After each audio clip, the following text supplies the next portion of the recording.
निगम कल्पतरोर्गलितं फलम् सुखं खादृतद्रव्य संयुतम् पिबतु भागवतं रसमालयम् मुहुरहो रसिका भुवि भावुका।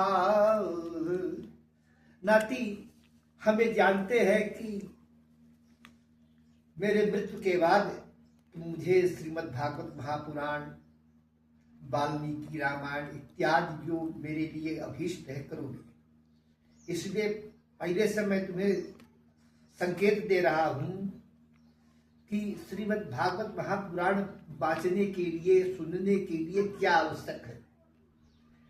श्रीमद् भागवत में इदं हि विश्वम भगवान कहा गया है, अर्थात यह समस्त विश्व भगवान का स्वरूप है। परमात्मा का प्रथम अवतार विराट पुरुष है। काल, स्वभाव, कार्य, कारण, मन, पंचमहाभूत, अहंकार, तीन गुण, इंद्रियां, ब्रह्मांड, शरीर, उसका स्वरूप, अभिमानी, स्थावर और जंगम जीव, ये सब के सब उन अनंत भगवान के ही रूप है। श्रीमद् भागवत महापुराण के संबंध में क्या है, इदं विश्वम भगवान, जो इस विश्व में दिखाई देता है। दो गोचर जहां लग बन जाई सो सब माया जानो भाई, गोस्वामी जी लिखते हैं। इसी प्रकार जो कुछ दिखाई देता है वो क्या है, सर्व विष्णुमयम जगत, सब भगवान है। यह विराट पुरुष प्रथम जीव होने के कारण समस्त जीवों की आत्मा, जीव होने से परमात्मा अंश और प्रथम अभिव्यक्ति आकार होने के कारण भगवान आज का अवतार है। भगवान का प्रथम अवतार क्या है, जीव। यह भगवान का अंश है और अभिव्यक्ति होने के कारण इसको आदि अवतार माना गया है, जीव को। यह समस्त समुदाय इसी से प्रकाशित होता है। भूत समुदाय के साथ भगवान अपनी महिमा से व्याप्त वांग्मय में प्रतिष्ठित है और भगवान जो भूत समुदायों के साथ भगवान जब इस वांग्मय श्रीमद् भागवत महापुराण वांग्मय में प्रतिष्ठित है। श्रीमद् भागवत महापुराण को भगवान का वांग्मय अवतार माना गया है, वाणी के द्वारा अवतार माना गया है। कौशिक संहिता के श्रीमद् भागवत महात्म्य के 56-60 में श्रीमद् भागवत को शब्दमयी मूर्ति बताया गया है भगवान की। जैसे हम शब्द निकालते हैं, शब्द की मूर्ति बताया गया। श्रीमद् भागवत महापुराण भगवान की क्या है, पत्थर की मूर्ति नहीं है, है ना, काष्ठ की मूर्ति नहीं है। श्रीमद् भागवत महापुराण भगवान की शब्दमयी मूर्ति है तथा भगवान के अंग प्रत्यंग के रूप में भगवान का सुंदर चित्रण किया गया है। अब भगवान का श्रीमद् भागवत महापुराण में एक एक स्कंध भगवान का कौन सा अंग है ये बताया गया है। तदनुसार श्रीमद् भागवत भगवान श्री कृष्ण जी की वांग्मयी मूर्ति है। अनंत भगवान अंत में उद्धव जी को उपदेश करके स्वयं इसी में प्रवेश कर गए हैं। 11वें स्कंध में भगवान कृष्ण का सुंदर उपदेश उद्धव जी को दिया है, 11वें स्कंध में शायद। और उपदेश देने के बाद भगवान कहाँ गए, भगवान कहीं गए नहीं। भगवान कहाँ चले गए नाती, इसी श्रीमद् भागवत महापुराण में प्रवेश कर गए। श्री भगवान का पादार बिंदु से जान पर्यंत प्रथम स्कंध है। तो भगवान का प्रथम स्कंध क्या है, भगवान का पादार बिंदु से लेकर जांघ पर्यंत भगवान का प्रथम श्रीमद् भागवत महापुराण का प्रथम स्कंध। पादार बिंदु से लेकर जिनका जांघ के ऊपर कट पर्यंत दूसरा स्कंध है। श्रीमद् भागवत में 12 स्कंध है। तृतीय स्कंध नाभि है भगवान का। चतुर्थ स्कंध उदर है। अब पंचम स्कंध उनका हृदय होगा। षष्ठम स्कंध बाहुओं सहित कंठ भाग है। छठवां स्कंध बाहुओं सहित कंठ का भाग है। सप्तम स्कंद भगवान का सर्वलक्षण संयुक्त मुख बताया गया है।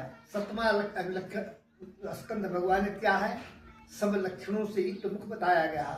अष्टम स्कंद भगवान की आंखें हैं। नवम स्कंद कपोल और भृगु है। दसम स्कंद भगवान का ब्रह्मबंध है। एकादश स्कंद भगवान का मन है और द्वादश स्कंद भगवान की आत्मा बताया गया है। इसलिए श्री कृष्ण वांगमयी मूर्ति श्रीमद् भागवतम मुने यही बात सिद्ध होती है। ये हमारे परम पूज्य डॉक्टर प्रदीप त्रिपाठी, जिनका मैं कृपा पात्र हूँ, इन्होंने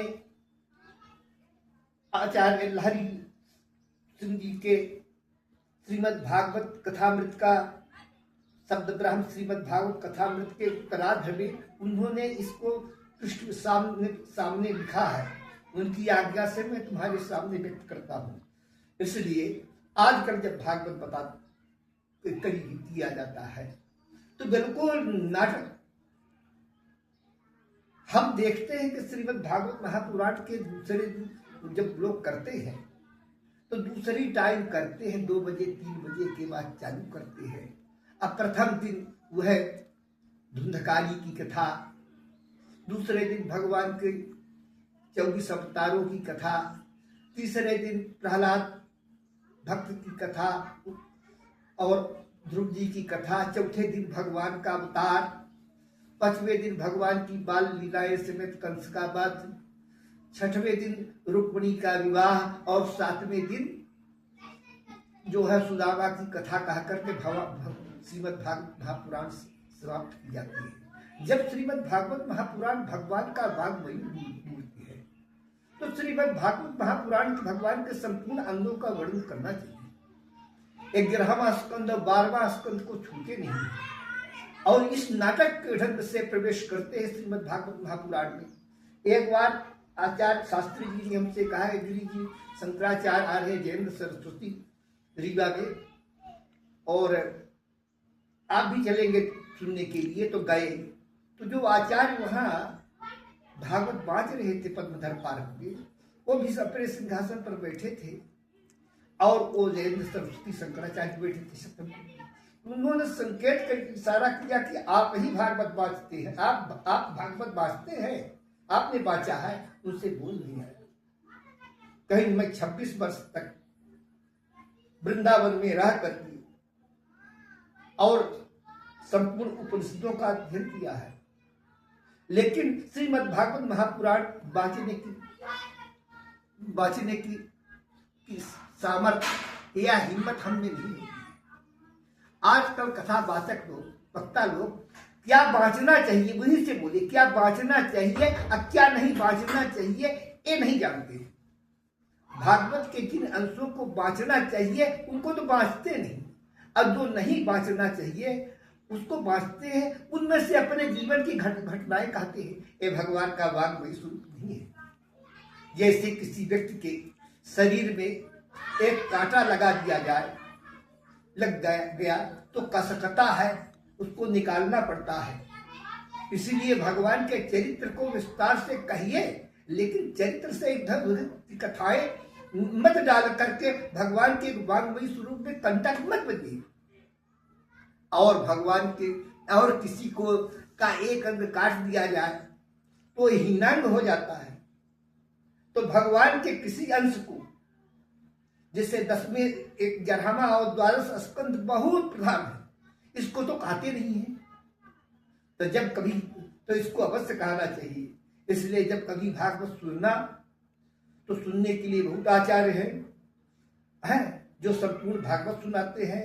हमारा भांजा वो भी श्रीमद् भागवत महापुराण पूरा सुना सकता है। क्या सुनाना चाहिए उसको मालूम है। इसलिए श्रीमद् भागवत वाचते समय सुनते समय इतना ध्यान देना चाहिए। अपने विष्णुपुरी शर्मा जी ने एक भक्ति रत्नावली पुस्तक लिखी है, 15वीं शताब्दी की है। उन्होंने 400 श्लोक श्रीमद् भागवत महापुराण के छांट कर लिखा है। और उन्होंने लिखा है कि कलयुग में जिन गृहस्थों को संपूर्ण भागवत महापुराण सुनने का अवकाश नहीं मिलता है किसी कार्य के कारण, तो उन्हें ये भक्त रत्नावली स्तोत्र के 400 श्लोक सुनाने से श्रीमद् भागवत महापुराण के संपूर्ण उनका संपूर्ण फल प्राप्त हो जाएगा। तो भक्ति रत्नावली तो कोई जानते नहीं है। अब ऐरा गहरा बता दो, हम यहाँ देवी जी के मंदिर में भागवत श्रीमद् भागवत हो रही थी इस साल, पता नहीं कहां से पकड़ कर लाए कि जिनको एबीसीडी श्रीमद् भागवत महापुराण की नहीं मालूम है, केवल नाटक करना मालूम है, तो ऐसे लोगों से भागवत नहीं सुनना, यही हमारी है ना कुछ निर्देश है।